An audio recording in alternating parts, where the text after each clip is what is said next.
자, 그렇게 해서 3교시 진행을 하도록 하겠습니다. 자, 그렇게 해서 본인이 자신 있고 관심 있고 잘하는 것과 트렌드와 그리고 상권에서 이 3박자가 맞는 그런 메뉴를, 가게 컨셉을 잡으셔야지 됩니다. 제가 여러분들한테 메뉴 개발에 대해서 이야기를 할 때 제일 중요하게 생각하는 건 뭐냐면, 이 메뉴를 개발할 때 내가 잘 만드는 거는 별로 중요하지 않아요. 내가 잘 만들 수 있는 거는 노력을 하면 누구나 할 수 있는 겁니다.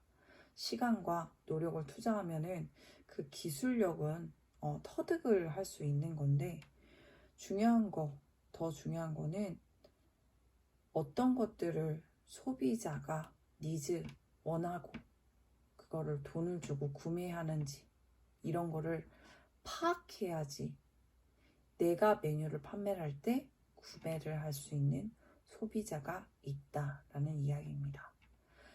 자, 그래서 이 상권이다라는 거를 분석을 먼저 하시면 어떤 사람들이 있는지, 어떤 구매를 원하고 있는지, 어떤 구매를 지금 하고 있는지, 이런 거를 파악을 하셔서 거기에 잘 맞는 그런 컨셉의 가게, 그런 느낌의 가게를 하고 그들한테 먹힐 만한, 내가 잘하는, 인기가 유지될 수 있는, 그리고 판매율이 높은 그런 메뉴들을 만들어내셔야지 되는 게 진짜 좋은 메뉴 개발이 아닌가 싶습니다. 자, 지금 제가 여러분들이랑 함께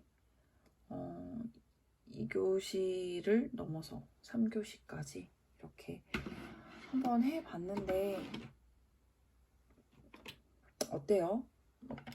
나 혼자 그냥 얘기를 하는 거가 아니었으면 좋겠는데, 그러니까 행복한 상상이에요. 얼마나 재밌어요. 그래서 진짜 돈을 안 들이고 이렇게 자기가 할 수 있다라는 거를 생각을 하고 진행을 해보면 현실 감각도 좀 늘려야지 되는 것 같고, 그러면 자기가 지금 제가 여러분들한테 이런 거를 모두 3억은 지금 돈이 있어야 돼 라고 얘기하는 게 아니라 현실 감각을 깨우쳐서 계획을 조금 더 디테일하고 더 현명하게 잡으셔서 여러분들이 빠른 시일 내에 원하는 거를 이뤄나갈 수 있도록 가드라인을 잡는 시간이 됐으면 좋겠다 싶어서 제가 이 수업을 진행을 해봤습니다. 그래서 여러분들이 그냥 단순히 있는 책 줄쳐서 읽고 하는 것도 중요하지만 사업에 대해서 메뉴를 개발하고 컨설팅하는 거는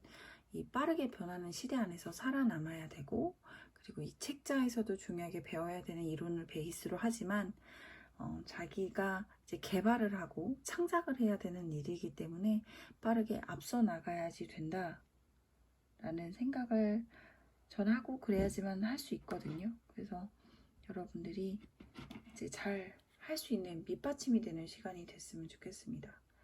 각자 어떤 거를 잘하는지 제가 들어보질 못해서 제가 기억에 남는 거는, 그래도 참 저도 이 수업을 하면서 재밌는 게 뭐냐면, 학생분들이 되게 제가 알던 학생보다 훨씬 한 단계 더 많이들 생각하고, 요즘 친구들은 진짜 이런 생각들도 기특하게 다들 하는구나, 이런 걸 되게 많이 느끼는 부분들이 많아요. 종종 보여져요. 그래서 여러분들은 아마 지금 제 세대보다 더 빠르게 성장하고 빠르게 나아갈 수 있기 때문에 여러분들이 조금만 이런 거를 밑바탕이 된다면 되게 더 많이 잘할 수 있다고 생각하는데,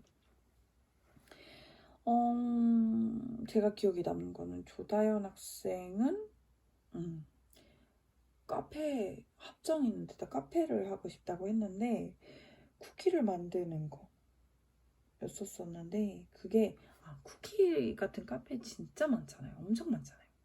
그러면 제가 장사를 하고 싶은 데는 카페 거리예요 라고 하는데요, 카페 거리예요 라고 하는 건 두 가지의 의미가 있거든요.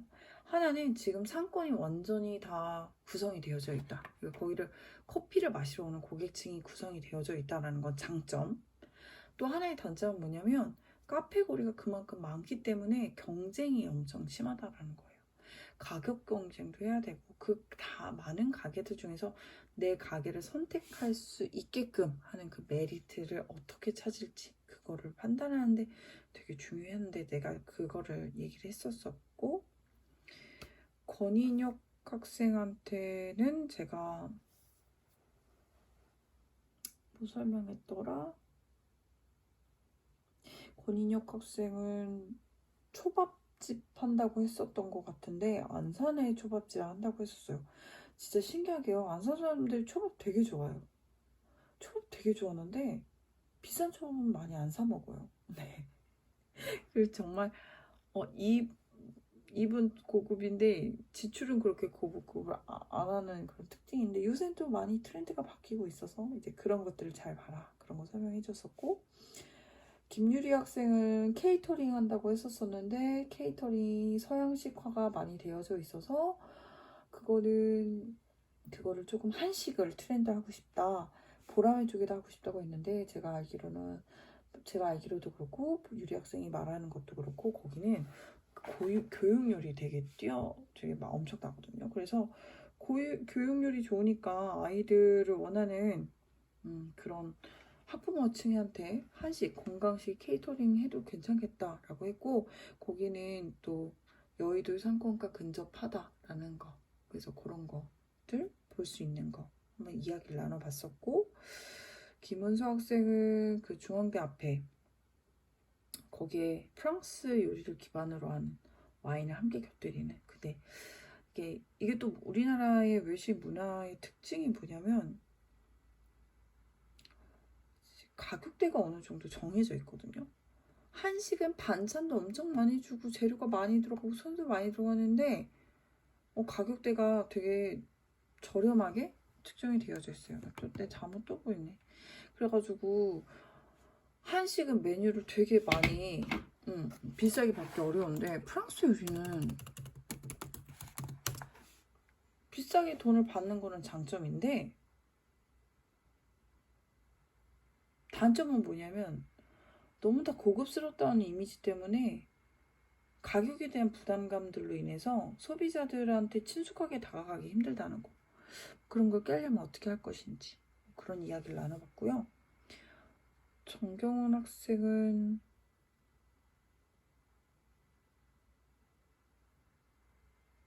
인계동에 사는데 베지테리안의 카페 얘기했었어요. 우리 아까 그린로드였나? 그 컨셉이랑 조금 맞죠? 근데 이제 문제 뭐였냐면 인계동이 어딘지 여러분들도 알 거예요. 인계동 껍데기가 인계동 사람들 술집으로 유명해졌죠. 그만큼 술 먹고 껍데기 먹는 그런 사람들이 많은 상권인데 거기에서 베지테리언 카페가 될까? 이게 이렇게 의구심이었었어요. 나는 이제 오히려 그런 장사를 하려면 상권을 옮겨야 된다고 생각을 했거든요. 뭐 광교나 근데 광교 상권 너무 비싸져가지고 근데 광교도 이제 잘 찾아보면은 중간에 되게 아직 비싸지 않아진 영통도 좋아요. 영통은 갑자기 아파트 단지가 들어서면서부터 서울에 출퇴근을 하는 신혼부부들이 서울 출신인 그런 젊은 층이 많이 거주를 하기 때문에 오히려 소비층이 좀 많이 형성이 됐다. 뭐 이런 거. 그러니까 컨셉이 정확하다 그러면은 컨셉에 맞는 컨셉들이 통할 만한 상권을 찾는 것도 실력이라고 보거든요. 그런 거 하셔야지 되고. 한상준 학생은 되게 먼 데서 이제 통학을 하는데 대전 유성구에다가 이제 주류를 판매를 하는 가게를 한다 그랬는데 저도 이제 유성구에서 이제 컨설팅을 한번 해본 경험상 이제 거기에 있는 소비자층이 이제 원하는 거는 분명해서 이제 한상준 학생은 좀 칵테일을 한다고 했기 때문에 거기에는 적합하지 않아서 오히려 조금 더 도심 쪽으로 나가서 칵테일을 판매하는 게 낫지 않나. 이것도 역시 그 판매할 수 있는 그런 업종에 대한 태세 같은 경우에는 지금 현재 트렌드와는 맞는데 제 상권들이랑은 조금 맞지 않아서 상권들을 이동을 해보는 게 어떻겠느냐라고 하는 대화들을 나눴어요. 자, 지금 제가 쭉 왜 다른 학생들의 그런 것들을 설명을 해줬냐면 메뉴가 정해졌다면 그 메뉴가 판매가 될 만한 상권들을 찾으셔야지 되는 거고요. 상권이 먼저 정해졌다라고 한다면 그 상권에서 판매가 될 만한 메뉴를 선정을 하셔야지 돼요. 이게 어떤 게 먼저여야 되나요? 라고 질문하면 답은 없습니다. 답은 없고 이제 아까 말한 것처럼 소비자의 니즈와 내가 제공하는 것이 맞아 떨어져야지만 이제 좋은 것이 될 수 있어서 여러분한테 그거를 설명을 좀 했었습니다. 자, 어때요? 제가 이제 수업을 계속 좀 사실 이 수업이 중간고사 전까지 굉장히 오랫동안 매주 하면서 개선해 나가면서 여러분들도 직접 조사하고 자료들로 남겨보고 페이퍼로 남아서 그거를 사업 계획서라는 거를 만들어 보고 매주 발표하고 이렇게 진행을 했었어야 되는데 듣기만 해도 굉장히 빡세죠. 네. 비대면 수업에서 천만다행이라고 생각한다고 그 친구들이 이야기를 했는데 저는 그렇게 생각해요. 빡세지만 그만큼 빡센 와중에도 배울 거는 있지 않나 그런 생각을 합니다. 빡세게 한번 해보면 백날 책 읽어봤던 것보다도 훨씬 더 수백 개, 수천 개의 것들을 더 경험하고 직접 스스로 느낄 수 있는 시간이 되지 않았을까 싶은데 안타깝게 편하지만 그런 기회는 없었던 비대면 수업이었습니다. 그래서 여러분들이 직접 이런 걸 한번 조사를 해보면 좋다라는 거 그거를 한 번쯤은 해주고 싶어서 오늘 이 비대면으로 제가 혼자 묻지도 않고 그냥 주저리 이야기를 했는데 여러분들도 직접 해보셨으면 좋겠습니다. 그래서 진짜 그냥 꼭 누구한테 다 사업을 하라는 얘기는 아니고요. 자, 이렇게 사업을 하기 힘드니 더 열심히 살아야 되겠다라는 이야기가 될 수도 있겠고 아니면 여러분들이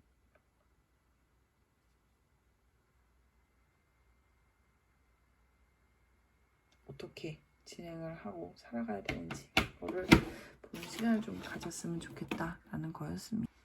제가 이제 유튜브를 보다가 이제 굉장히 실질적으로 이제 도움이 될 만한 그런 영상을 본 게 있어서 여러분들이랑 남은 시간 동안 유튜브 보려고 하고 있어요. 여러분들 요 영상들 잘 보시고 그리고 내일 모레 중간고사도 잘 보시길 바라겠습니다. 상권 분석은 간단하게 하세요. 세 가지로 나누면 끝납니다. 이것만 들어보세요. 처음 가게를 하려고 하다 보면 어디에 할지부터 고민이 됩니다. 대부분 아무도 없는 곳에 가게를 하려고 하지는 않잖아요. 보통은 어느 정도 상권이 형성되어 있는 곳에서 하려고 할 겁니다. 그래서 사람들은 이 상권이라는 말을 자주 듣게 되실 겁니다. 수요와 공급의 법칙을 보면 어떤 사람들이 주로 있는지 수요, 즉 사먹는 사람들, 그리고 거기에는 얼마만큼의 공급, 파는 사람들이 있는지를 파악하는 겁니다. 거기에 상권의 특성을 대입해보면 내가 어디에서 뭘 해야 할지에 대한 어느 정도 가이드라인이 나오겠죠. 상권은 크게 세 가지로 구분하시면 됩니다. 대로변 상권, 골목 상권, 그리고 특수상권. 특수상권이라고 하면 대학교나 회사 주변을 생각하시면 될 것 같아요. 간단하죠. 대로변 상권은 유동인구도 많고 그래서 당연히 우리가 흔히들 생각하기에 그런 월세가 비싼 곳이겠고요. 대부분 지나가는 사람들, 지나가다가 오는 손님들이 대부분인 곳. 그런 곳은 아무래도 단골 위주보다는 신규 손님들, 지나가다가 오는 손님들이 주를 이루겠죠. 그리고 골목 상권은 유동인구가 적어 월세도 저렴하겠지만 대부분 물어물어 이렇게 검색해보고 찾아오는 단골 위주의 찾아오는 손님들이 대부분이라고 봐야겠죠. 특수상권은 대학교나 회사 주변, 오피스 주변처럼 어떤 특수한 상황이 있는 경우인데 특수상권의 경우 대학생이나 회사원들처럼 대상이 명확하기 때문에 아이템 잡기가 좀 더 용이하긴 합니다. 하지만 이런 특수상권 안에서도 지나가다가 올만한 가게인지 아니면 물어서 검색해서 찾아오는 가게인지는 분명히 구분이 되어지게 됩니다. 상권 분석은 정말 심플하죠. 이 세 가지로 구분하고 상권에 맞게 전략을 잘 짜면 됩니다. 전략이라는 것은요, 지나가다 오는 가게냐 아니면 찾아오는 가게냐, 이 두 가지 중에 하나가 될 수밖에 없습니다. 지나가다 오는 가게는요, 아까도 말씀드렸다시피 일단 유동인구가 많은 곳이겠죠. 지나가는 사람들이 많으니까 규모가 크거나 아니면 회전율이 빠르게 하는 테이크아웃이 아무래도 최적화되는 게 좋을 것 같습니다. 그리고 찾아와야 하는 가게는 물론 골목 아니기 때문에 규모는 작지만 찾아오게 할 만한 요소와 어떤 홍보가 필요한 거죠. 월세와 돈을 들여서 사람을 오게 하든지 아니면 아이템을 최적화시키고 홍보를 해서 사람을 찾아오게 하든지 이 두 가지로 크게 나누시면 됩니다.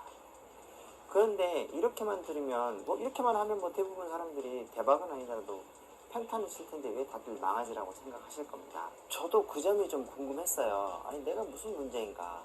저도 제 가게에 대한 분석을 다시 해보건데 일단은 상권의 개념조차 제가 잘못 잡고 있었다는 걸 알았어요. 그러니까 잘못 잡았다기보다는 형식적인 그리고 일반적으로 떠드는 거창하게 홍대, 연남, 명동, 한남 등을 기본 상권 수축을 해가지고 그걸 이제 제가 원하는 상권에 대입시키고 그래서 그런 상권 분석 자료를 가지고 어떤 추이와 유동인구 등 이런 분석을 했더라고요.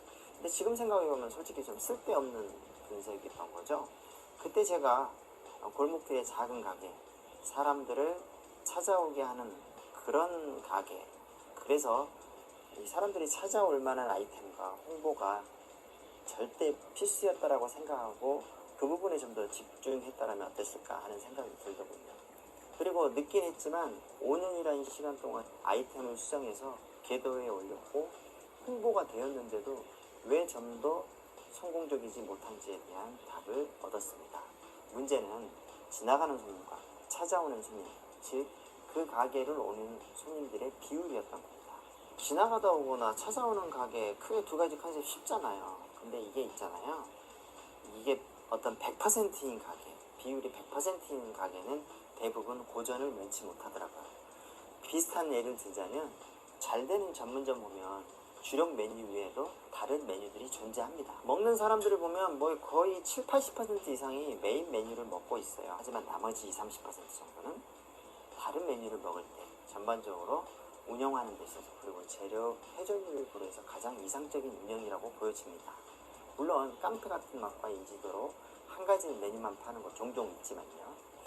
저처럼 찾아오는 가게라고 하면 단골들 위주일 텐데 이 단골들이라고 하면 이 성향들이 비슷한 사람들이지 않을까 싶어요. 그러다 보니까 손님이 없을 때는 하나도 없고 또 몰릴 때는 한꺼번에 몰리더라고요. 게다가 찾아오는 가게 대부분은 골목 안에 작은 가게들일 텐데 이렇게 몰리는 손님을 받지 못하고 또 너무 한계치를 넘어서는 손님을 받았을 때 서비스가 원활하지 못하는 점, 이런 점들 봤을 때 사람이 몰릴 때는 못 받고 단골이 없을 때는 텅텅 비는 이런 비효율적인 상황이 많이 만들어지더라고요. 그래서 단골들이 오지 않은 한가한 시간에는 신규, 즉 지나가거나 처음 오는 손님들이 찾아와 주어야 이런 부분들을 보상할 수 있더라고요.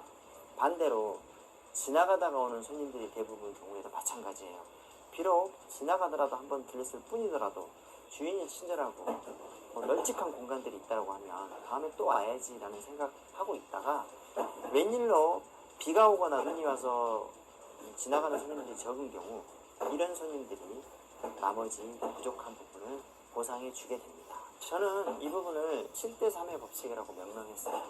찾아오는 집의 컨셉을 가지고서 찾아오는 단골 7, 그리고 지나가다가 혹은 새로운 사람이 3, 그리고 지나가다가 오는 가게의 경우에는 지나가다가 오는 손님이 대부분이 7, 그리고 단골 한두 번은 왔던 사람들이 재방문한 경우가 한 3 정도는 돼야 된단 말이죠.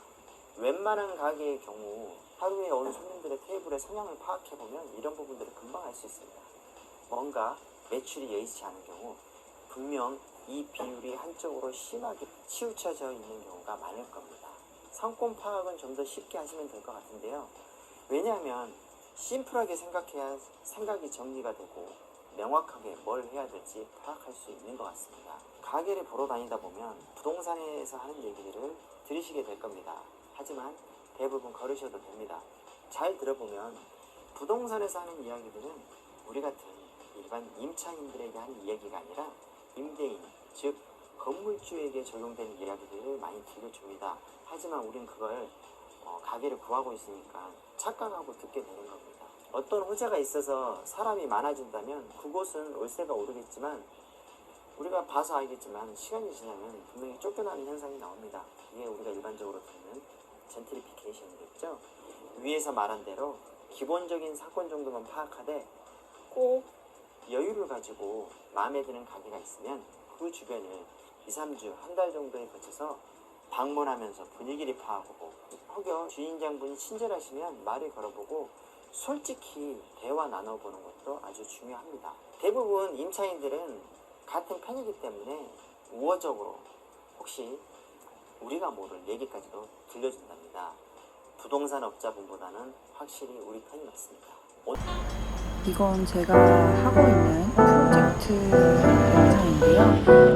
여러분들한테 아까 설명했던 그냥 다이닝후라고 하는 레스토랑인데 어떤 레스토랑인지 궁금할 수도 있어서 제가 영상 만드는 거 시간이 많아서 참고하니까 이 영상 그냥 우리들끼리 보고 레스토랑 비대면으로 방문했다고 생각하고 보시면 좋을 것 같습니다.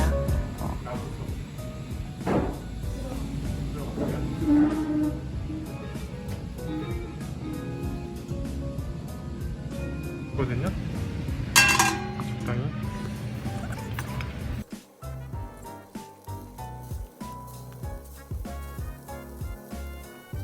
현장이라는 게 수분이 많으면 안 나타나잖아요. 근데 이제 한꺼번에 덩어리로 넣었다고 생각을 해요. 그 안에 이렇게 거부감 없게 될수 있게 정도를 빼고.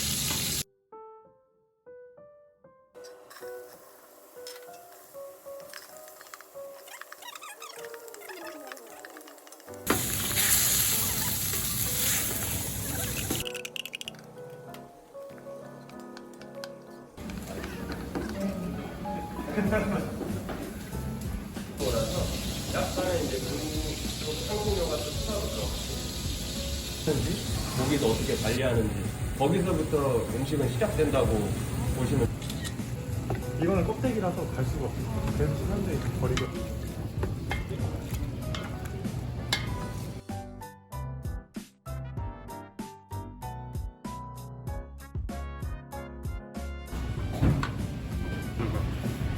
그래서 줄게요. 네. 면이랑 물 센 불로는 넣겠어요. 면이랑 물 비율이요? 벌써부터 되게 되직하죠. 그냥 진짜 잘하는 일이고 그런 작업이거든요. 그래서 제가 좀 강의니까 시간적인 그 이유하고 그 이렇게 부분을 좀 스타 면을 넣고 따로 소스 따로랑 그런 현상이 안 보이거든요. 그러니까 뭐 어떤 데 보면 플레이팅이 다 끝나서 저희 앞에까지 딱 왔는데 기름이 막 이렇게 흐르는 그런 플레이팅이 그 마지막에는 엑스트라 버진이 살짝 있거든요. 향 때문에.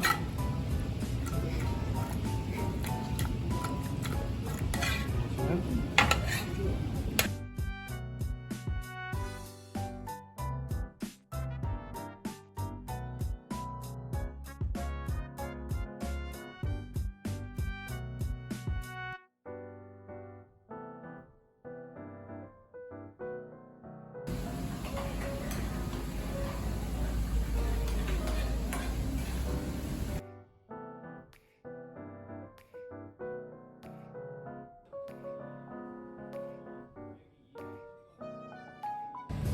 좀 더 힘을 더 줄 수 있어요.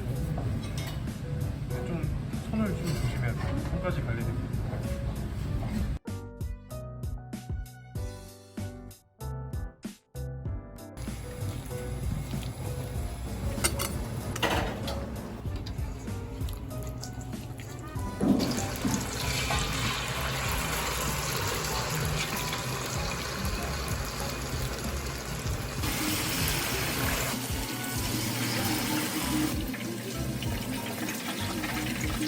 얼마나 이제 잘하는데 이게 전체적으로 딱 바삭하고 안 타고 딱그 정도.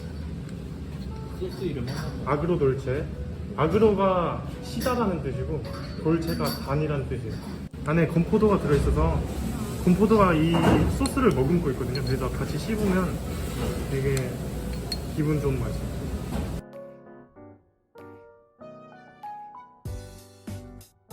얘는 정말 쉬워요. 이렇게 끝.